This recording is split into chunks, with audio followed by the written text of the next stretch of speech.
दोस्तों 2026 का EV market अभी लिटरली वॉर जोन बन चुका है। सिर्फ 15 दिन के अंदर जो सेल्स नंबर आए हैं उन्होंने काफी कंपनीज की रियलिटी को एक्सपोज कर दिया है। कोई कंपनीज हैं जो साइलेंटली ग्रो कर रही हैं, कुछ कंपनीज हैं जो सिर्फ हाइप पर चल रही हैं और कुछ ब्रांड ऐसे भी हैं जिनके सेल्स नंबर ऑलमोस्ट फ्रीज हो चुके हैं। और सबसे इंटरेस्टिंग बात, बजाज और टीवीएस के बीच में जो गैप था सेल्स नंबर का वो डेंजरसली क्लोज आ चुका है। तो आज के इस वीडियो में हम एनालाइज करेंगे मई 2026 के फर्स्ट 15 डेज का ईवी सेल्स डेटा। कौन सी कंपनी फास्टेस्ट ग्रो कर रही है, ओला की एक्चुअल ग्राउंड रियलिटी क्या है और कौन से स्कूटर मार्केट को डोमिनेट कर रहे हैं और कौन सी कंपनीज ऐसी हैं जिनको अभी सर्वाइवल मोड में जाना पड़ सकता है। तो वीडियो को एंड तक जरूर देखना, क्योंकि एंड तक मैं आपको बताऊंगा कि अगर आप एक ईवी स्कूटर लेने का प्लान कर रहे हो तो सबसे ज्यादा सेफेस्ट ब्रांड कौन सा है। चलिए वीडियो को शुरू करते हैं। मैं हूं सौरभ और आप देख रहे हैं ऑल अबाउट ईवी। सबसे पहले दोस्तों ओवरऑल मार्केट की बात करते हैं।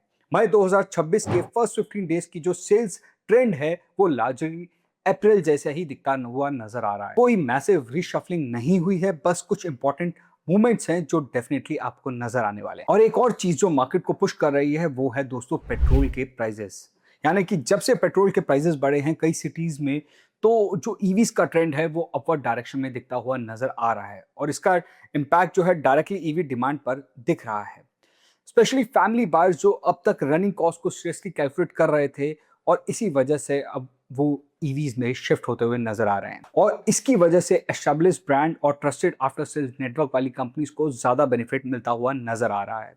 अब बात करते हैं दोस्तों टॉप 10 स्कूटर्स की first to 15 sales report numbers के हिसाब से। सबसे पहले बात करेंगे 10th पोजीशन की, जिसपे बैठा है दोस्तों इलेक्ट्रिक्स ब्रांड। 10th पोजीशन पर ये आया है और काफी टाइम बाद ये कंपनी जो है टॉप 10 की लिस्ट में वापस आई है। फर्स्ट 15 डेज की अगर मैं इस कंपनी के सेल्स नंबर की बात करूं तो वो नंबर तो बहुत कम है इनफैक्ट, लेकिन ये नंबर था 295 यूनिट्स। नंबर्स बहुत बड़े नहीं हैं बट कमबैक जो है इस ब्रांड का वो काफी नोटिसेबल है।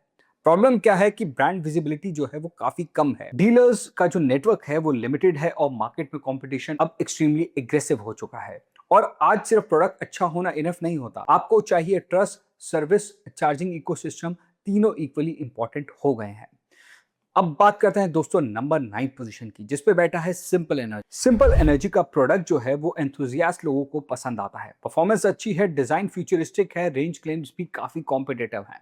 लेकिन एक मेजर इशू है इसके साथ, वो ये कि ये फैमिली स्कूटर्स जो हैं वो नहीं बना रहे, मतलब ये मिसिंग है लाइन। और इंडिया की ईवी स्कूटर मार्केट सिर्फ स्पोर्टी बायर्स पर नहीं चल सकती।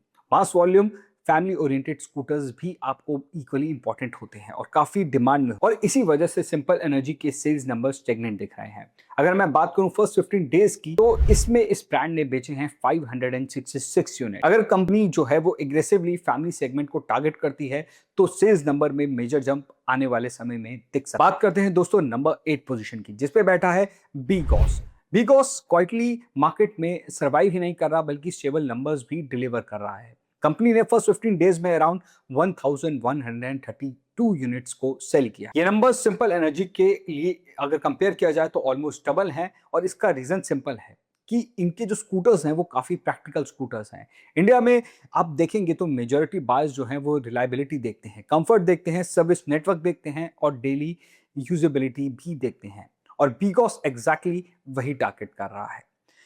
एनीवेज बात करते हैं दोस्तों अब 7th पोजीशन की, जिसपे बैठा है रिवर मोबिलिटी। ये काफी इंटरेस्टिंग स्कूटर बनाते हैं क्योंकि रिवर के पास करंटली एक स्कूटर है रिवर इंडी, लेकिन उस एक प्रोडक्ट ने ब्रांड को कंप्लीटली डिफरेंट आइडेंटिटी दी है। कंपनी अपने स्कूटर्स को एसयूवी ऑफ स्कूटर्स भी बोलती है और ऑनेस्टली स्पीकिंग मार्केट में इसकी पोजीशन जो है वो काफी स्ट्रांग हो गई है, क्योंकि आपको इनके स्कूटर्स में मिलती है large storage, practical design, unique styling और अर्बन यूटिलिटी फोकस। और इसी वजह से फर्स्ट 15 डेज में कंपनी ने अराउंड 1500 प्लस यूनिट्स सेल किए हैं। अगर मैं बात करूं इस मोमेंटम की, और ये मोमेंटम अगर कंटिन्यू रहा तो रिवर इंडी जो है वो अपकमिंग मंथ्स में और ब्रांड को भी ओवरटेक कर सकता है, यानी कि अपनी पोजीशन जो है इस पोजीशन से ऊपर वाली पोजीशन में जा सकता है।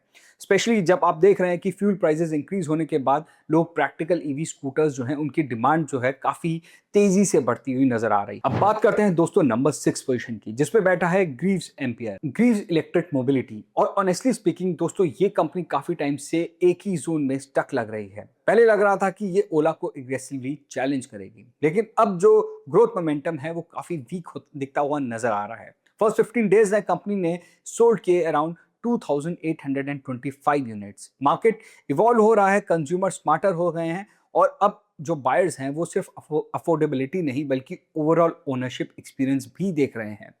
इसी एरिया में लेगेसी लो स्पीड स्टाइल ईवी ब्रांड काफी प्रेशर भी फील करते हुए नजर आ रहे हैं। अब बात करते हैं दोस्तों नंबर 5 पोजीशन की। इस पे बैठा है दोस्तों ओला इलेक्ट्रिक। ये लास्ट टाइम भी इसी पोजीशन पे था और दोस्तों देखो इंटरनेट पे एक हाइप है ओला को लेकर, वो अलग चीज होती है, लेकिन ग्राउंड सेल्स नंबर जो हैं वो काफी अलग हैं। ओला अभी भी टॉप 5 में है काफी टाइम से, अब ये इंप्रूवमेंट दिखता हुआ नजर आ रहा है, लेकिन पिछले कुछ महीनों से कंपनी के सेल्स नंबर जो हैं वो ऑलमोस्ट सेम रेंज पे चल रहे थे।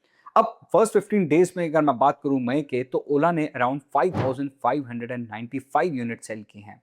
अब इसमें पॉजिटिव क्या है कि एग्रेसिव ऑफर्स जो है ओला ब्रांड जो है उसकी तरफ से नजर आ रहे हैं। मल्टीपल वेरिएंट्स है ओला के पास जो कि हर टाइप के सेगमेंट का जो ऑडियंस है उसको टारगेट करते हैं। लार्ज अवेयरनेस है, ओला को कोई ब्रांडिंग की जरूरत नहीं है। वाइड रीच है, लेकिन ओला जो है वो अपने चैलेंजेस जो पहले थे उसके वो अब भी वही हैं और वो है सर्विस कंप्लेंट्स। ये अभी भी उतनी ही चल रही हैं। कस्टमर ट्रस्ट के इश्यूज जो हैं वो अभी भी लोगों के मन में हैं क्योंकि स्कूटर्स काफ़ी कॉस्टली थे, फर्स्ट स्टार्टिंग में बहुत ज़्यादा सेल हुए और उस लेवल की सर्विसेज नहीं मिली। कंपटीशन का प्रेशर तो ऑलमोस्ट है ही और ट्रेडिशनल ब्रांड का ये एग्रेसिव कमबैक भी आप इसे बोल सकते हैं क्योंकि ये पहला ब्रांड था जो सबसे पहले ईवीज मार्केट में धूम मचा चुका है। और अब बजाज और टीवीएस जैसे ब्रांड डायरेक्टली ओला के कस्टमर को अट्रैक्ट भी कर रहा है बिकॉज इन ब्रांड्स के पास जो है वो ट्रस्टेड सर्विस नेटवर्क। और ओला का अपकमिंग हाई कैपेसिटी वेरिएंट पे भी अब जो है फोकस ज्यादा है, इंटरेस्टिंग होता हुआ नजर आ रहा है। बट एग्जीक्यूशन जैसे मैंने पहले बताया कि ओला इस चीज में काफी वीक है, अभी भी वो एक ओला के ऊपर क्वेश्चन मार्क क्रिएट करके रखता है। अब अगर मैं अब बात करते हैं दोस्तों नंबर 4 पोजीशन की, जिसपे बैठा है विदा यानी कि हीरो। 4th पोजीशन पे हीरो विदा पहले भी था, मतलब अप्रैल के महीने में भी था, अब भी इस फर्स्ट 15 डेज में 4th पोजीशन पर ही है और ऑनेस्टली विदा स्लोली बट स्टेडीली काफी इंप्रूव भी होता हुआ नजर आ रहा है। हीरो मोटोकॉर्प का बिगेस्ट एडवांटेज आप जानते हैं क्या है? इंडिया का मैसिव डीलरशिप और सर्विस नेटवर्क। और आज ईवी मार्केट में सिर्फ स्कूटर नहीं बिकता, कॉन्फिडेंस भी बिकता है और बायर सोचता है कि कल को कुछ इशू आ गया तो सर्विस मिलेगी या नहीं। और इसी पॉइंट पे हीरो जो है वो काफी स्ट्रांग हो जाता है। फर्स्ट 15 डेज में विदा ने अराउंड 7286 यूनिट को सेल किया है और कंपनी एग्रेसिव ऑफर्स भी पुश कर रही है। और अगर हीरो अपने सॉफ्टवेयर एक्सपीरियंस और चार्जिंग इकोसिस्टम को और इंप्रूव करता है तो विदा फ्यूचर में टॉप 3 चैलेंज लिस्ट में जो है वो आ सकता है और बाकी ब्रांड्स को चैलेंज भी कर सकता है। एनीवेज बात करते हैं दोस्तों नंबर 3 पोजीशन की, जिसपे बैठा है एथर एनर्जी। और ऑनेस्टली स्पीकिंग एथर करंटली इंडिया के मोस्ट मैच्योर ईवी ब्रांड में से एक लगता है क्योंकि प्रोडक्ट रिफाइनमेंट अच्छी है, सॉफ्टवेयर एक्सपीरियंस अच्छा है, राइड क्वालिटी अच्छी है, चार्जिंग इकोसिस्टम भी बढ़िया है, कम्युनिटी बिल्डिंग भी सही। एथर ने ईवी ओनरशिप को प्रीमियम एक्सपीरियंस बनाया है। फर्स्ट 15 डेज की अगर मैं बात करूं तो कंपनी ने बेचे हैं 9229 यूनिट्स और ये नंबर काफी इंप्रेसिव भी लगते हैं। एथर का कंज्यूमर बेस जो है वो काफी लॉयल है और वर्ड ऑफ माउथ भी काफी स्ट्रांग है। पेट्रोल प्राइसेस इंक्रीज का बेनिफिट एथर को मिल सकता है और specially urban premium buyer segment, क्योंकि लोगों को पसंद आते हैं एक प्रीमियम स्ट्रॉन्ग स्कूटर। और अब बात करते हैं दोस्तों नंबर 2 पोजीशन की, जिसपे बैठा है एज यूजुअल बजाज चेतक। और ऑनेस्टली बजाज ने जो कमबैक किया है ईवी मार्केट में वो काफी ज्यादा इंप्रेसिव है। इनिशियली लोग चेतक को अंडर एस्टिमेट कर रहे थे, बट अभी का जो सिचुएशन है बजाज जो है वो साइलेंटली मार्केट को कैप्चर कर रहा है। कंपनी ने मल्टीपल अपग्रेड्स दिए हैं, जैसे कि बेटर टॉप स्पीड आपको देखने को मिलती है, improve motor tuning, feature addition और गूगल मैप इंटीग्रेशन। और सबसे इंपॉर्टेंट चीज बजाज का ट्रस्ट फैक्टर। इंडियन बायर्स को स्पेशली जो फैमिली सेगमेंट है उसमें ट्रस्टेड ब्रांड्स को काफी हेवी प्रेफरेंस मिलती है अगर आप एक स्कूटर लेने जाते हैं। तो फर्स्ट 15 डेज की अगर मैं बात करूं तो बजाज ने बेचे हैं 15,489 यूनिट्स। ये नंबर काफी ज्यादा मैसिव है, यानी बड़ा नंबर है और मंथ एंड तक ये कंफर्टेबली 30,000 के आसपास जो है वो पहुंच सकते हैं अगर मोमेंटम कंटिन्यू रहा। और अब बात करते हैं दोस्तों नंबर 1 पोजीशन की, जिसपे एज यूजुअल टीवीएस बैठा हुआ है अपने आई क्यूब्स के साथ। और टीवीएस ने दोस्तों मार्केट को बहुत स्मार्टली प्ले किया है, कोई अननेसेसरी हाइप नहीं क्रिएट करी, कोई ओवर प्रोमिसेस नहीं किए, कोई फ्लैशी मार्केटिंग नहीं करी, बस रिलायबल प्रोडक्ट दिया है मार्केट को, smooth performance, strong service network और प्रैक्टिकल ओनरशिप एक्सपीरियंस। और इसी वजह से iQube कंसिस्टेंटली बायर्स का ट्रस्ट जीतता जा रहा है। अगर मैं फर्स्ट 15 डेज की बात करूं तो टीवीएस ने अराउंड 16,682 यूनिट सेल किए हैं, यानी कि अपकमिंग मंथ्स में ईवी ब्रांड का नंबर 1 पोजीशन कभी भी स्विच हो सकता है। और ऑनेस्टली ये कंपटीशन कंज्यूमर्स के लिए बहुत ज्यादा बढ़िया है, बेनिफिट भी करने वाला है, क्योंकि जब कंपटीशन इंटेंस होता है, फीचर्स इंप्रूव होते हैं, प्राइसेस कॉम्पिटिटिव बनते हैं, सर्विस बेटर होती है और इनोवेशन और ज्यादा। बात करते हैं दोस्तों फाइनल एनालिसिस की। अगर ओवरऑल मार्केट को एनालाइज करें तो एक चीज जो है वो क्लियर क्रिस्टल है, वो ये कि इंडियन ईवी मार्केट अब मैच्योर फेज में एंटर कर रहा है। अब सिर्फ हाइपर सेल्स नहीं आने वाली, कंपनीज को डिलीवर करना पड़ेगा reliable product, strong service, practical range और सॉफ्टवेयर स्टेबिलिटी, और लॉन्ग टर्म ओनरशिप कॉन्फिडेंस तो इक्वली इंपॉर्टेंट है। और इसी वजह से बजाज, टीवीएस, एथर, हीरो जैसे ब्रांड एग्रेसिवली ग्रो कर रहे हैं। अगर आप एक ईवी स्कूटर बाय करना का प्लान कर रहे हो तो पर्सनली मैं सजेस्ट करूंगा कि सर्विस नेटवर्क चेक करो, बैटरी वारंटी चेक करो, स्पेयर पार्ट्स की अवेलेबिलिटी चेक करो और रीसेल पोटेंशियल भी कंसीडर करो।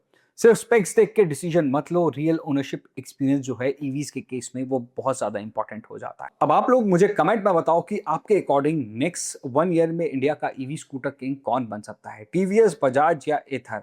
और क्या ये ओला का कमबैक है या फिर ये सिर्फ टेम्परेरी ऑफर्स की वजह से नंबर्स जो हैं वो दिख रहे हैं?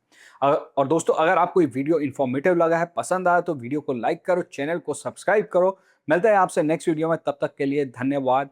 Drive safe and stay electric. Thank you.